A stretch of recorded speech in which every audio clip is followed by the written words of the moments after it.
Fala galerinha do xadrez, tudo beleza? Magnus Carlsen contra Fabiano Caruana estão disputando o número 1 do mundo, o lugar de número 1 do mundo. Como é que vai ser essa disputa, né? Porque o rating do Magnus Carlsen vinha caindo um pouquinho, 2.830, de repente 2.820, e o do Caruana aumentando. Será que o Caruana vai se tornar o novo número 1 do mundo? Norway Chess 2024, partida pensada. Caruana, o número 2 do mundo, contra Magnus Carlsen, o número 1 do mundo, 2 horas para cada jogador.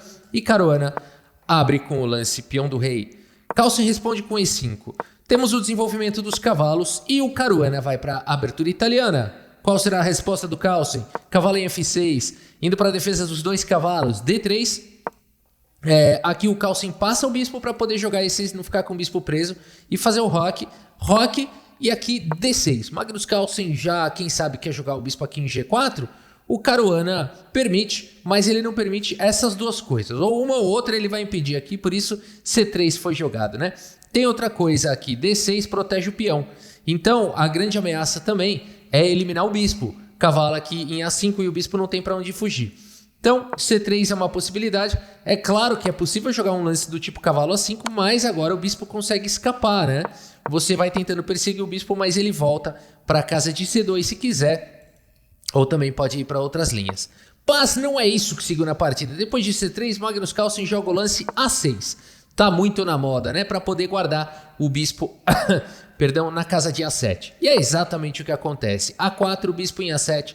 E seguimos com o lance, agora sim, H3, evitando a entrada de peças em G4, até mesmo porque se o bispo quiser vir para cá, o cavalo não vai poder atacar no futuro. Por isso, H6 foi jogado pelo Carlsen, também controla a casa de G5, e aqui bispo em E3 de qualquer maneira. Notem que o Caruana, a enciclopédia ambulante, o Robocop, que anda com uma enciclopédia debaixo do braço, não gastou quase nada de tempo para jogar até agora. Lembrando que eles não têm acréscimo por lance aqui. Só no lance 41 começa a ter 10 segundos de acréscimo por lance. Magnus Carlsen decide capturar esse bispo. Passa esse bispo para cá. Peão retoma. E aqui bispo em E6 também combatendo o bispo de casas claras. Temos trocas. Bispo toma, peão toma. E aqui cavalo de B desenvolve em D2. Carlsen coloca o rei em segurança. Torre em F2 prepara ataques na coluna F. Dama em E7 finaliza o desenvolvimento. Conecta as torres. Protege já o peão. E aqui dama B3 foi jogado. Pressão aqui, pressão lá. E agora? Magnus Carlsen protege com a torre. Lembrando, né? Que os peões não andam para trás. Então, é possível jogar um B6? Mas a gente fala essa frase lá, parece até engraçada, né? Parece aquelas frases do Milk Rousseff, né? Lembre-se de que peão não anda para trás. Mas a verdade é que toda vez que você compromete o peão com o avanço, você cria outras fraquezas. Por exemplo, isso já enfraqueceria, né, o peão, enfraqueceria o cavalo. Por isso o Magnus Carlsen usa todo o cuidado do mundo aqui, protege com a torre e o peão. E o Caruana segue dobrando na coluna F. Carlsen manobra o cavalo. Temos dama volta para D1 e aqui B5 atacando na ala da dama. Peão toma. E aqui cavalo manobra para casa de H2. Pressão na coluna F. Carlsen segue manobrando. Cavalo em F7, cavalo G4 e o Carlsen volta ao cavalo. Caruana ataca o centro com o lance D4. C5 foi jogado pelo Magnus Carlsen. Que partida, né, absurda, assim, um nível técnico, né, você não vê ninguém, não tem uma mínima fraqueza na posição, ninguém passando uma dificuldade séria, né? Os caras vão, de fato, mantendo um equilíbrio. A partida segue com dama em E2 agora pelo Caruana e o Carlsen joga esse lance C4, ganha um pouquinho mais de espaço. Seguimos com o lance cavalo H2, Carlsen traz o cavalo para a casa de F6 e o Caruana passa o cavalo para G4, cavalo D7 foi jogado e o Caruana jogou o cavalo H2. O Caruana está propondo empate. E o Magnus Carlsen, então, que ele sabe que ele está nessa disputa aí contra o Caruana, já jogaram o Mundial, o Caruana tá querendo virar o número 1 do mundo, ele fala, quer saber? Vamos jogar mais um pouquinho. Torre A8 jogada pelo Magnus Carlsen, isso é coisa rara de se ver, né? Porque eu acho que o Carlsen tá no momento do torneio, né? Que a vitória na clássica vale 3 pontos, né? E no Armagedon vale 1,5. Então eu acho que o Magnus Carlsen sentiu aquela fase do torneio que ele precisa ganhar, que ele acha que ele precisa ganhar para tentar ter chances de vencer o torneio, né? Então, é bem interessante, porque em geral de negras contra o Caruana, você fala, vamos empatar e jogar o Armagedon, né? Mas o Carlsen não quer não. A partida segue com B3, o Caruana agora fortemente ataca o peão, praticamente força a resposta, a captura. Aqui peão toma, cavalo toma e torre de A na coluna C. Batendo no peão atrasado, peão de C3, dama D3 protege e o cavalo vem para F6 e aqui cavalo D2, jogado pelo Fabiano Caruana. Dama passa para casa de C7, pressão no peão de C, dama por B5, aqui já começa a confusão.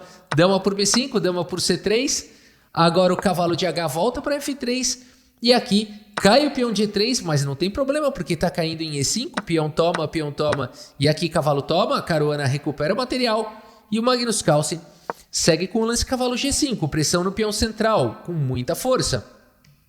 Dama D3, vem proteger, ataca a dama do Carlsen. Dama C5.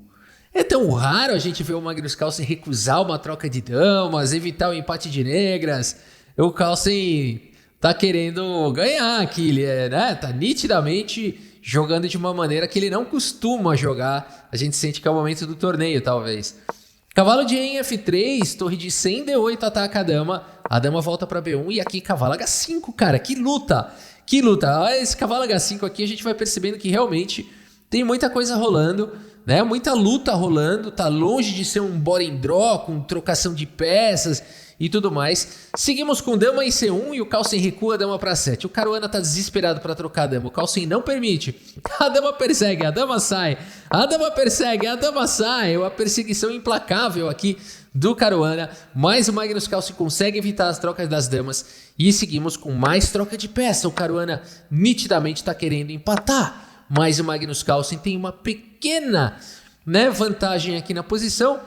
Segundo máquinas está bem equilibrado, segundo seres humanos, um cavalo cravado, uma pressão, um cavalo chegando, vamos ver como segue. Dama C3, o Caruana já sai da cravada, mantém a defesa.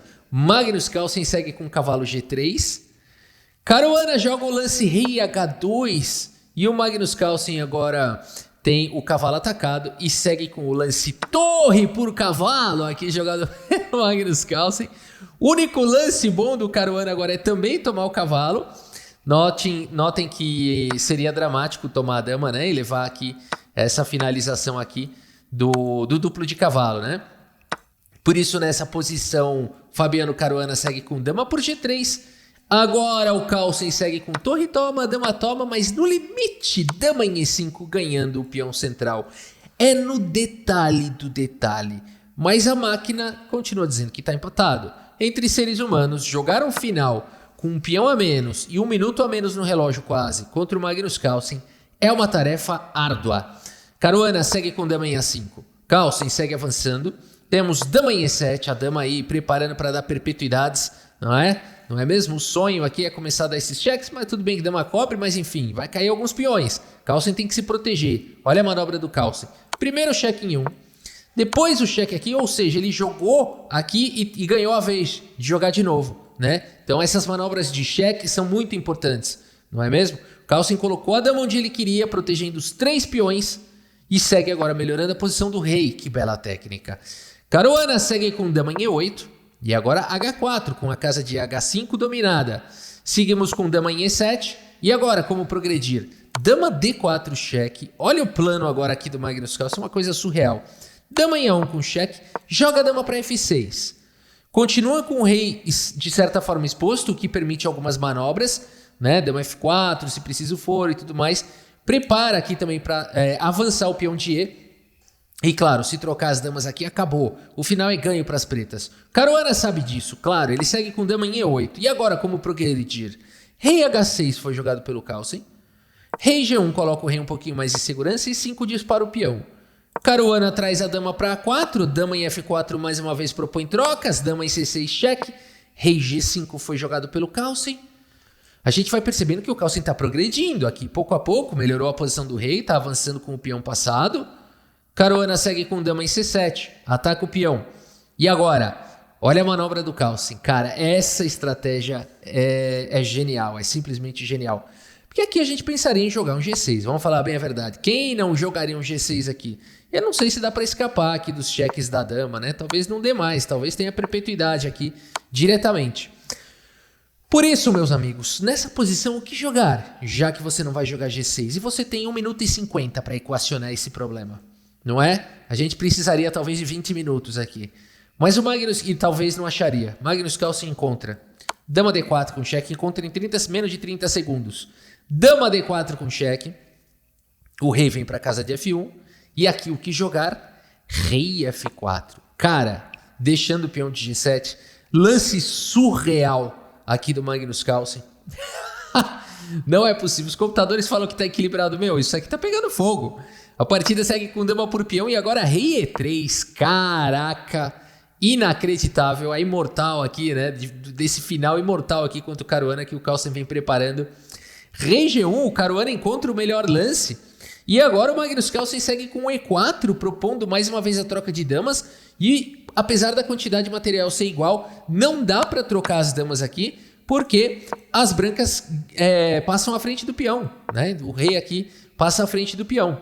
Então ganha a oposição, estende o tapete vermelho e vai promover primeiro. Não dá tempo de avançar com esses peões. Por isso, nessa posição, Caruana não pode trocar as damas. Segue com dama em H6 com cheque. Rei E2 com cheque. O rei vai para casa de H1 e aqui E3, disparando com esse peão. E, meus amigos, por incrível que pareça, os computadores dizem que isso daqui ainda está empatado. A gente olha para isso daqui e fala, cara, a última coisa que está é empatado. Mas, segundo computadores, rei H2, aqui rei D1 dando suporte para o peão avançar, dama em E6, tem que achar uns lances meio difíceis, né? E aí o ponto todo é que dama dá cheque até amanhã, né? Então não tem uma maneira aqui de progredir, de cobrir de dama, nem nada disso. Você vai ter que ficar à frente do peão, ou se for tentar evitar, o cheque continua rolando, né? A torto e direito. Você vai cobrindo, mas vai levando o cheque até amanhã. Então, no limite, teria esse lance rei H2 do Caruana, mas com 30 segundos no relógio é muito difícil de encontrar. A gente faz o quê? Dá cheque. Até aqui esse lance foi bom ainda. Segundo os computadores, também seguraria um empate aqui. Mas agora teria que seguir com o único lance da posição dama cheque. A gente fica se perguntando como é que isso daqui, né, não continua empatado. Mais uma vez, teria muito cheque, né? Aqui teria que achar o quê? Dama F5.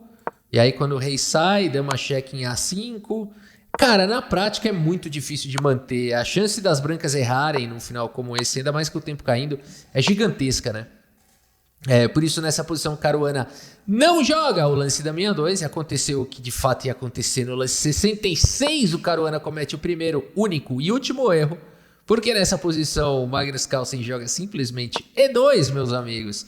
E com a dama protegendo todos os cheques possíveis nessa posição e o peão também, Fabiano Caruana abandona aqui a partida. Abandonou porque não dá mais. Que partida brilhante do Magnus Carlsen, mostrando por que ele é o número 1 do mundo, reivindicando o seu lugar, né, como número 1 do mundo. A gente já vai ver o relatório, mas aqui ó, a gente percebe que o Magnus Carlsen tinha perdido aqui bastante rating, né, já estava perdendo quase 8 pontos de rating. Ganhou do Caruana, deu aquela respirada, né? Continua com o rating muito próximo dos 2.830 e não agora 2.815, que poderia estar acontecendo, né?